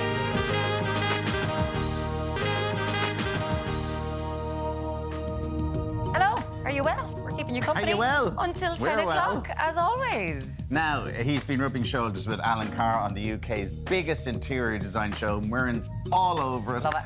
Waterford man Tom Power is going to be chatting to us very shortly. He is indeed, and if you've ever wondered how top celebrities like Gwyneth Paltrow keep their skin glowing all year round that doesn't involve putting rocks inside you, then stay tuned as Jennifer Rock, the skin nerd, is going to spill their secrets. Jennifer, what have you got for us? Lots of rocks and secrets, apparently. Now, we're going to talk about all things trends. There's a lot of newness and innovative technology that we're going to discuss later on. You know she loves the science. There's going to be words flying at you. Do they work? True. Honestly, I'm blown away by some of this. Yes, so stay tuned. Cool. Looking forward to it. And Lorna Weightman is back with some essential fashion staples. Lorna, what have you got for us this morning? This morning is all about your spring capsule wardrobe. So capsule pieces are the things you can wear season upon season. And we're going to talk about lots of colour, maybe swapping out that blazer that we always talk about for something a little bit softer and adding a little bit of splash of colour as well for the new season. Absolutely lovely. Looking forward. Speaking of fashion, he's Ireland's trendiest weatherman trendy. Derek, how are you doing in Galway? Oh, Muireann, it is a beautiful start here in Galway this morning. Of course, we're down to time with Bieda's Darkness at tonight. It's kicking off Saturday the 6th of May. Just a couple of facts and figures on that, guys. There's over 200 events taking place in the country itself. Over 100,000 people here in the country getting involved. And it's also taking place globally. So we have 5 different continents, 15 different countries. It's an enormous event. We want everyone to get involved. We want people to register. darknessintolight.ie, and look at what we have for you here this morning. Incredible. Back to studio. Just puts a smile on your face. Beautiful. That's the Ignite Choir in Galway. They are really fabulous. Is. They're absolutely fantastic. Yeah. And what a day for them. It's absolutely brilliant. I have loved the choir all morning. It has been a joy. We've been swaying along here, singing along. What a fantastic morning. It looks beautiful. Is it gorgeous where you are? Maybe send us in a pic. Speaking of swaying and swinging, he was watching a raunchy show on the train from Galway to Dublin the other day. It's called Obsession. It's been called the raunchiest show on television. On Netflix. It is very raunchy. On public transport. I was watching it because we had the intimacy coach. This is a job where the intimacy... Sorry, I think that you're just trying to make I had to watch it. It was work. So that's why I had to watch it. Well, I was... No, we didn't even know the intimacy coach was going to be on. There's just so much talk about it that I decided to watch it, and I watched all 4 episodes on the train from Cork, or from Galway. And literally, when you're watching this type of thing and you forget... So as these very steamy scenes came on, I was turning my phone slightly away from people and trying not to... There's a window. Window's a reflective surface, everybody. It got a bit embarrassing, but I kept watching. But you weren't alone. You're not alone. No. Emma, I started watching Game of Thrones for the first time when I was on a train. Let's just say I had to turn my screen brightness all the way down and tilt the screen away from the aisle. Yeah, as if it wasn't dark enough, Game of Thrones, but those first 2 episodes in season 1, sweet Lord, that first episode, Is there a lot of scenes, a lot of steamy scenes? Well, there's one scene in particular that you're making, if you're watching that with your parents, you're never speaking to your parents again. You're not speaking to them for a year, that's it. Okay. Rory, good morning, Rory. How are you doing? I watched a good 40-minute chunk of 50 Shades of Grey over someone's shoulder on a long-haul flight once. Let's just say it's even worse without the sound. I mean, that's just watching Jamie Jordan do press-ups, isn't it? That's all that is. But dude, he's literally in the seat behind and the gap, and he's just watching it there. But I love the way you're like, I'm looking at it, but I'm not watching it. I'm not watching it, I was just looking at it. I hope you put it on, Rory. And said, Alan, I hope you're watching with headphones. I hate when people play videos on the train full blast. Some parents do it when they're playing YouTube videos for their kids. It's very inconsiderate to their other passengers. I guarantee you, Anne, I did have my headphones on because there was a lot of heaving noises, should we say. Would that be more annoying than Baby Shark? I don't know. Maybe I'd take the sex sounds. I think Baby Shark probably be more annoying, yeah. But no, I did have my headphones on. But thank you, Anne, for your concern. Oh, it's a beautiful thing. Thank you so much for those messages. And now he waved the Irish flag on this year's season of Interior Design Masters. The finale is actually happening on the BBC tonight. We're going to be chatting to Tom Power after the break. Now, thanks for staying with us. From transforming beach shack chalets to creating a wedding lodge fit for a bride, Irishman Tom Power certainly has an eye for design. Yes, he really does. Now, I just want to say to people, there are no spoilers in this, but if you didn't see last week's episode, we are going to be talking about it because the final is on tonight. So it's no wonder that Tom made it to the semi-final of Interior Design Masters. Before we chat to Tom, here's a look at some of his creativity during the show. Hello, love. Oh, what are you doing on the floor? Oh, you were 5 seconds away from getting mouth to mouth then. Anyway, how's it all going? Good. I love the way, because you know what? Most people would be put off by this triangle. You're actually making a focal point about it. Hopefully, that's the plan. Yeah, you can't fight what you've got. Go with it. Go with it. Tom Power, good morning. How are you doing? Yeah, really well. Thanks for having me on. It is so lovely to have you here. But I have to say now, last week during the semi-finals, there was outrage on social media because you were there doing up your fabulous, fabulous, fabulous place. And then Michelle Gundahan and Mary Portas did you dirty. You were knocked out and people went absolutely mad. Were you robbed, Tom? Some people say that. I don't say that. Oh, he can be a I'm trying to remain politician. diplomatic. I'm remaining very sad about the whole thing and just remembering that I did myself proud and that I was, I did the best I could. Was it nice, though, that you had so much support from other people shouting that you should have been in the final? Well, it's a bit surreal when the Daily Mail are on your side. I think the Daily Mail, who hates everything and everyone, when they're on your side, I think there's something being said. It's when they're on the side of an Irish person, you know that the world is on its axis. Exactly. Yeah, amazing. Tom, what was the experience like for you? I know you did go out in the semi-final, but what was the whole journey like for you? It was really incredible, actually, because it really gave me the opportunity to explore who I am as a designer. I've worked as a designer for a while, just doing friends and family, so nothing, crazy. And being given the opportunity to just really delve into it and do incredibly crazy briefs, stuff you'd never get the opportunity to do normally, was, really exciting and just crazy. Let's talk to your life, what led you up to applying for this show, because it's a very circuitous route for you.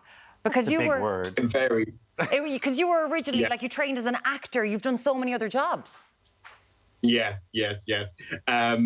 I have done literally everything from being a security guard in a meat factory in Rathkeale to serving dinners in one of the most poshest houses in London, all via being an actor. I trained to be an upholsterer.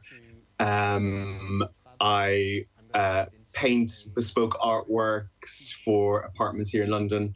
I think all of those things have been focusing my point of view into this direction and into this moment. So what made you apply for the show? What drew you to it?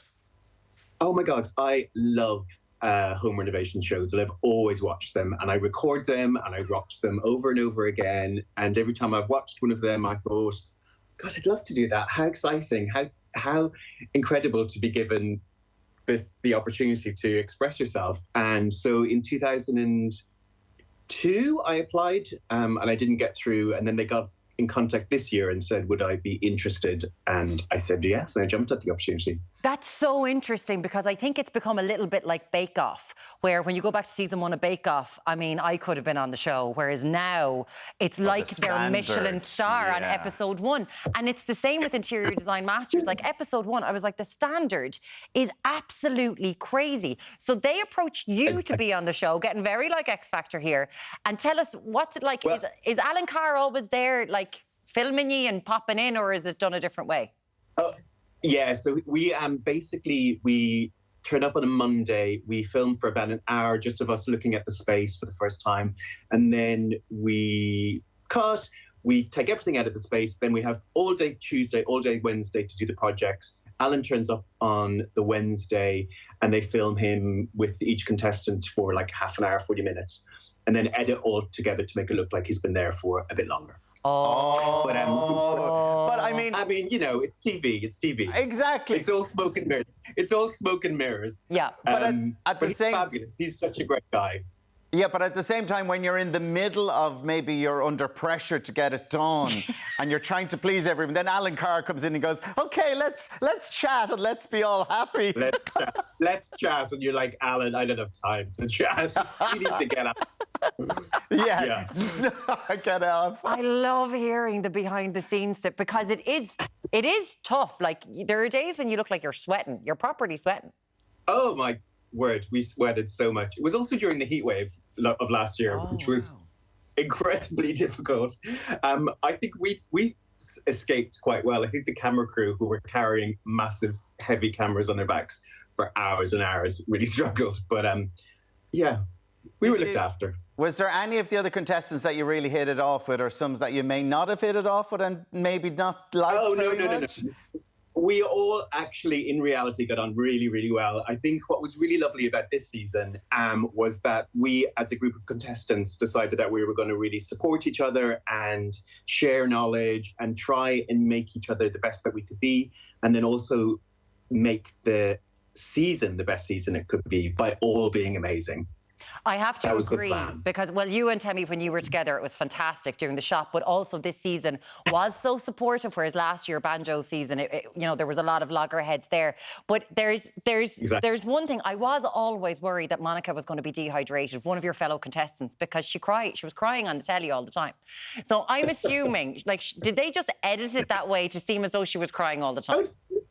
Totally, we all cried. Everybody cried every day. It's so stressful. I hegged on so many occasions because it was just so stressful. I'm not a crier. My husband would tell you I have a heart of stone. There's no emotion inside me. I'm an empty vessel. But I cried every day. Good Waterford man. Good Waterford man. I mean, exactly. And what's the reaction been like from family and friends? And then obviously business opportunities. Has this opened business opportunities for you as an interior designer? Yeah, it's been really incredible, actually. So obviously, you know, friends and families are over the moon and so proud. And then, yeah, opportunities have been coming in.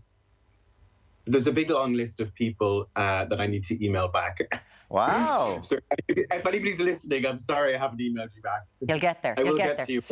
All the cousins who were like, Tom, come home for a bit of painting during the dry season. Come on now, that's it. No, yeah. Well, that was my mum. My mum was like, oh, you can come over and paint the house. Yeah. No, that's not what it is.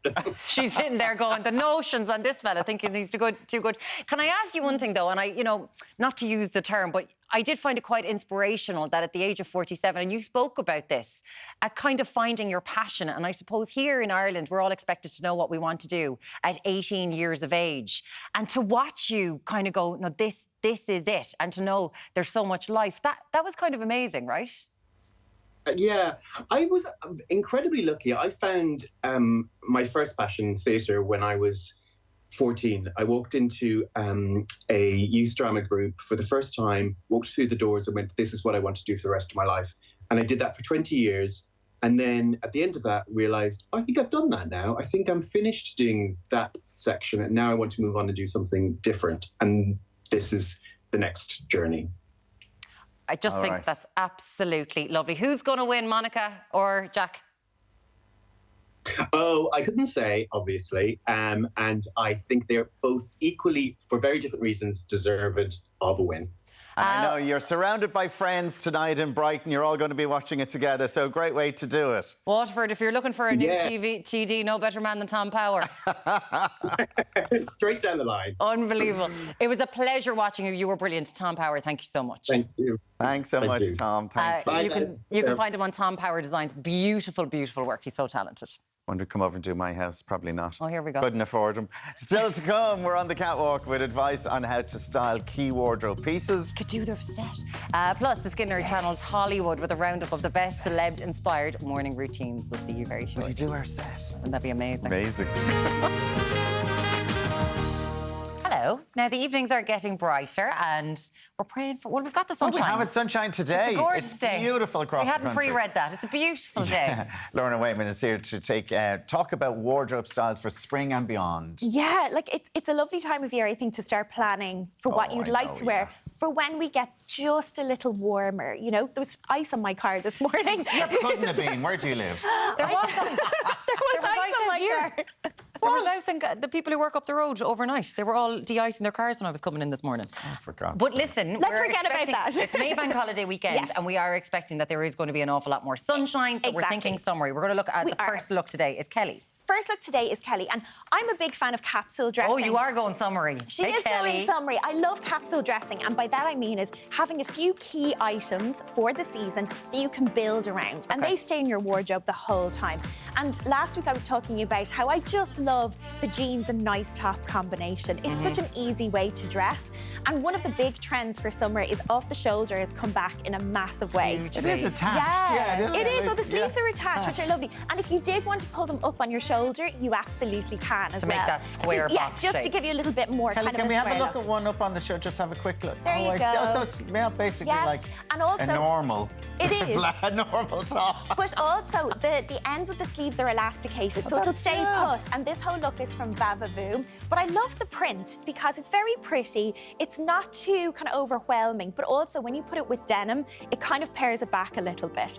And I'm still kind of in love with skinny jeans. I know last week we were talking about lots of different denim shapes, but if you're still a fan of the classic skinny jean, it's actually great for summer because they're very, very light. These ones are particularly light, and they've also got like a push-up in them as well, so really nice and comfortable too. And they work really well with lots of different shoes as well, but I just love the lightness of this. So jeans and top just works all year round. It's just changing the prints and the textures that make a difference. Love the shoes. And aren't these amazing? These are from Green's shoes, and I love a brogue. And sometimes you think, do you know what, they must be quite heavy. These are super, super light. I'd wear them. They are very really cool. nice. Aren't they very cool? And they also come in like a pink patent as well. So if you want to add in a little bit of colour, you can. Patent. You would. They would suit you. I love that top because that looks totally different now. Doesn't it? Like it looks like with two tops. Exactly, it does. It's like the 2 for price of 1. And also then you can accessorise it depending on how you wear it, which I love as well. Amazing. Moving on to Audrey with this look here. So this look, probably one of my favourite looks actually, is one thing I've always recommended as a stylist is having like a good jacket or a blazer in your wardrobe. But for summer, we can loosen up the shape and the fabric, and this jacket does all of that. So there's been a bit of a trend from moving towards like quilting. This is having a huge moment. A huge moment. But when you kind of match that lighter fabric with a lovely, lovely bright colour, I think the two work so, so well when you put a really nice crisp white t-shirt or white shirt underneath it. And this is from Balut clothing. This is never going to date. So it's something that you can keep bringing back out year upon year. It's so comfortable. Doesn't it? It's so I just want to put it on, It's actually so, so soft. And it has a lovely kind of over the shoulder effect. You'll see there's a little kind of just lap on the shoulder there. So it almost looks like the sleeve is a different part of the jacket. Nearly so looks lots like of a detail. costume or something. It's like something out of Star Trek. Yeah, So I was thinking, but in a really good way. In a good way, really good way. And I love that it's a little bit oversized as well. So when you get towards autumn, you can layer a lightweight knit underneath it and it won't feel bulky. Yeah, it's a great colour. It is real. And then I like the kind of white on white combination for summer. It's lovely. And these jeans are from Balut as well. And they've got a lovely little tassel belt that comes with the jeans too. I was wondering what that was. Yeah, there but it is again, there. if you're going to go for the white tee, white jean, it's nice to throw that really like bright colour with it. Like your lovely cerise pink that you have on today would also look really beautiful beautiful Yeah, with it's lovely the to do white that. combination. Exactly, it's really lovely. And then down to the shoes. For shoes and high heels during summer, it's a hard thing to get right, especially if you've got an occasion. But these do all of every job possible because there's a nice bit of breathability. You've got a strap at the back so your heel stays in place, and there's a really nice solid block heel. So super, super comfortable. Yeah, and for people who don't like the toes exposed, not too much. It is a peep toe. It's almost like a That's peep it. toe. Exactly. Yumiko. Exactly. So Yumiko's in kind of one of those classic looks that I think everybody has worn at some point over their summer holidays. The denim jacket. The denim jacket. Everyone, And I keep coming back to the importance of those little kind of jackets for summer. But again, you just need maybe the denim jacket and a nice lightweight jacket and you're done. Yeah. That's plenty. And this jacket is from Friday's edit, but one thing I love about it is that it has a lovely shape. Slightly tapered. So I've got a blouse underneath that as well, which is actually a little bit more loose. There's a lot more fabric in it. And the jacket just gives it nice shape. Yeah. So when you take it off, you'll have a little bit of a looser fit, but the jacket just really pulls it all together. And that's Blouse from is Balut. very interesting. The blouse is actually gorgeous. And the tie, it does naturally, and it actually hangs a little lower at the back, so it'll be a great one for trousers and jeans and leggings as well. Okay, great. The skirt. And the skirt. So if you don't want to go for the summer dress option, which I think kind of we default to sometimes, the separates are great, but I love this asymmetrical This is very good. kind of look. It's lovely, and it has a tie as well, so you can tie it wherever you want to along your body. So if you want to wear it high-waisted or a little bit further down your hip, Gotcha. you can absolutely do that. And this is from Balut Clothing again as well. And that asymmetric fit is actually a bit of an occasion evening wear trend for spring, summer. So we're just kind of segueing into casual wear with this as well. Yeah. So it's really, really pretty. And then wedge sandal, you can't really talk about summer without a wedge or a mule or any kind of comfort factor, especially if you've got something in the evening. Yeah. They're really comfortable, and it's just something, I wish there was a good winter version of these as well. I know. And they're gold, so you have that little bit of kind of bling, little bit of kind of accessorizing in the shoe automatically, and they're from Green's shoes as well. Lovely. And here she is. It's summer. It's So, certainly summer wearing this. It is summer. This So is we're- going to the beach. Exactly. So we're kind of like, if you are planning to go away and you want to put something in your suitcase that will tick off lots of boxes. So beach cover-up, summer dress, even can be worn over a pair of white shorts, white cut-off denim shorts, or leggings. This is the one for it. Make it work. Yeah. Exactly. This is from Vavavoom, and actually for €29, you're probably getting 5 or 6 different ways to wear this dress. It also has a really nice cut along the chest, so you'll see it kind of slopes up towards the bust line and drops down, so it hangs really nicely. Yeah. And there's lots and lots of fabric going on. But I love that brightness. It's lovely with that orange and that pink actually works really well together. So this is a multi-purpose dress. And Kelly's quite tall, so it's coming up a little bit short on her as well. So it will sit a bit longer as well. Now, we're all, as you get older, you get more into your German comfortable shoe era, do. I think. Yeah. And we're doing this with the Docs. Yes, we are. We had Birkenstocks last week, and now I'm on to Doc Martens. But it is actually everyone. They're Doc 'cause it's- Martens. They're How about Doc They are Doc Marten sandals. They're made by Doc Martens. Oh, they're made by, okay. Made by With Doc that Martens. amazing sole. Yeah, so they've got the same stitching and leather that you would see in the traditional Are they Doc Marten lightweight, boot. though? They're not They're heavy. a little heavier. Oh, they're a little heavier, okay. But what you get for the more of the weight in them is they are so spongy.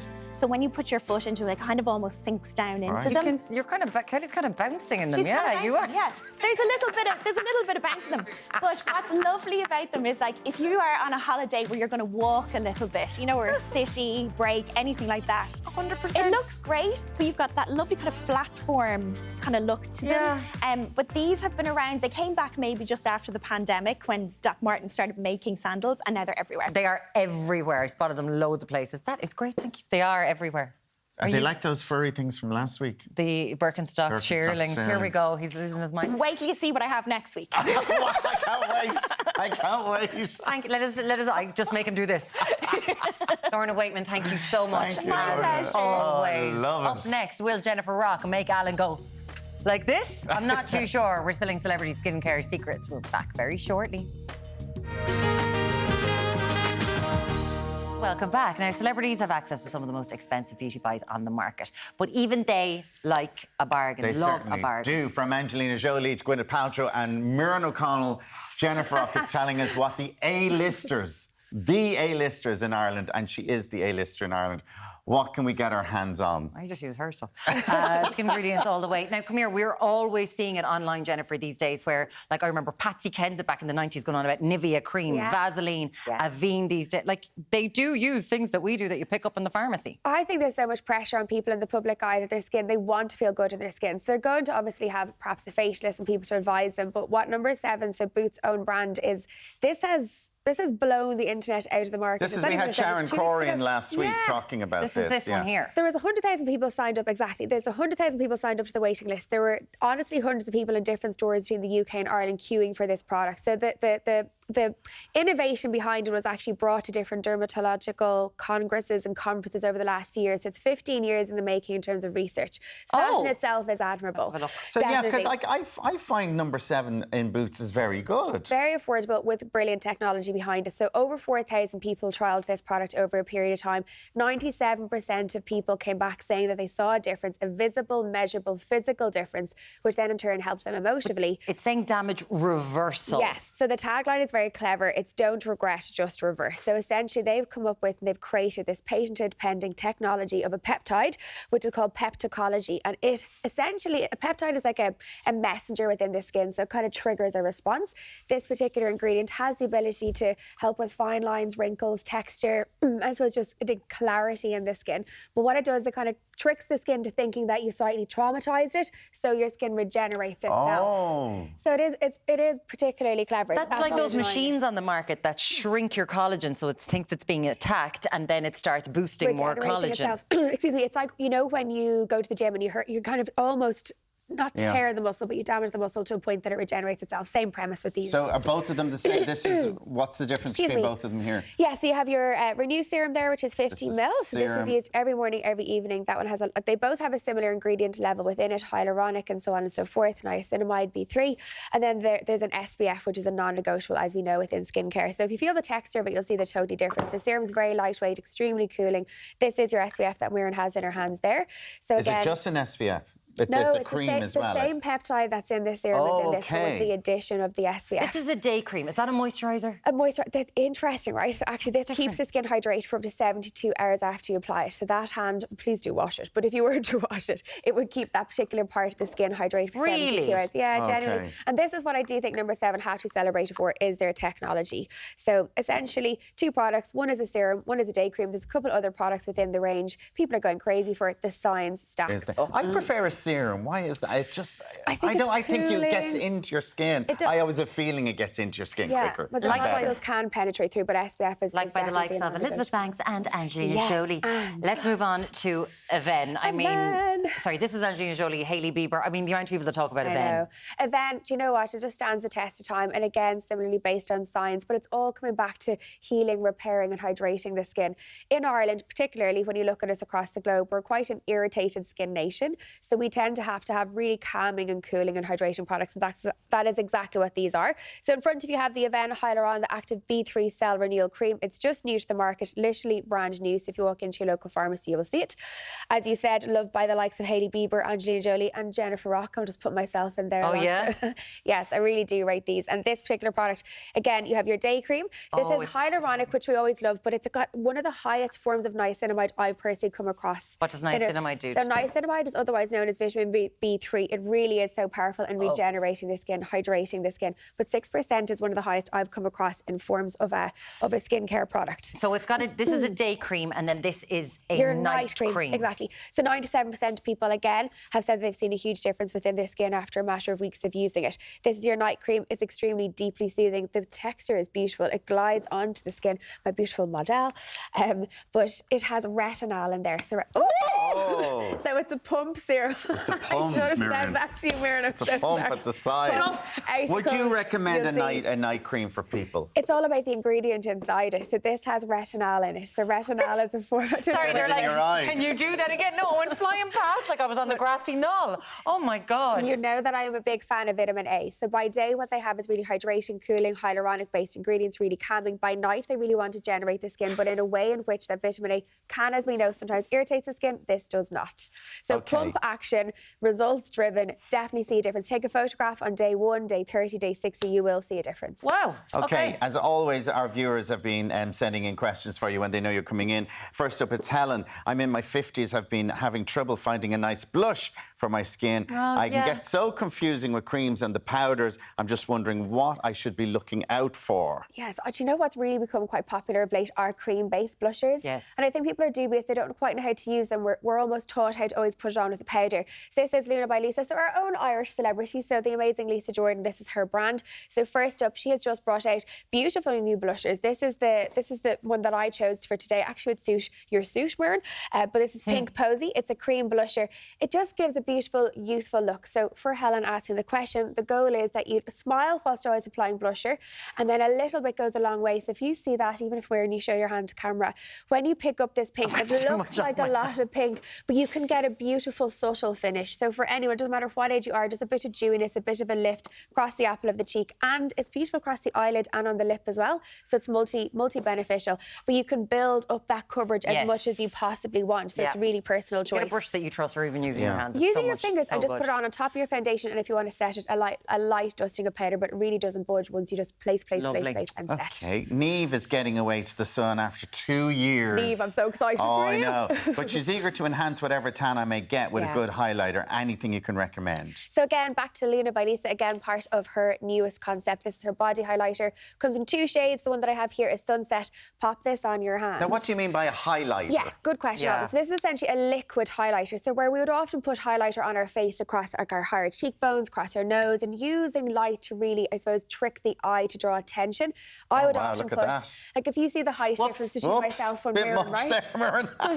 The height difference between myself and Muireann, I might want to elongate my legs if she and I were standing side by side. So you can use your highlighter to really trick across the cut. Isn't that stunning? Look at that. It's so beautiful, but it's really delicate and it's not glittery, which I think is really important. So you would put it around here, would you? Across the collarbone, up the shin bones, a little bit on anywhere that you want to elongate and draw attention to. But it's a beautiful body product and a beautiful dewy finish. Really hydrating. You do need your SPF. Whenever you're watching Graham Norton and they're on the couch, they've got it done perfectly up. Or Angela Scanlon does it really well. She does do it phenomenally. Makes so that's it. Thank you so much. Thank you. Jennifer Rock, aka the Skin Nerd. Thank you so much. Now on tomorrow's show, we're off to the races. Yeah, I'll be soaking up all the atmosphere at Punchestown ahead of the big country meeting that's happening there this week. Back in studio, we've got Lemon Posset in the kitchen, fashion on the catwalk, and Brian Lloyd will be rounding up the latest TV and movie releases. Our Liv is back from 7. Have a great day. See you tomorrow. Bye. I'm glowing. You're glowing.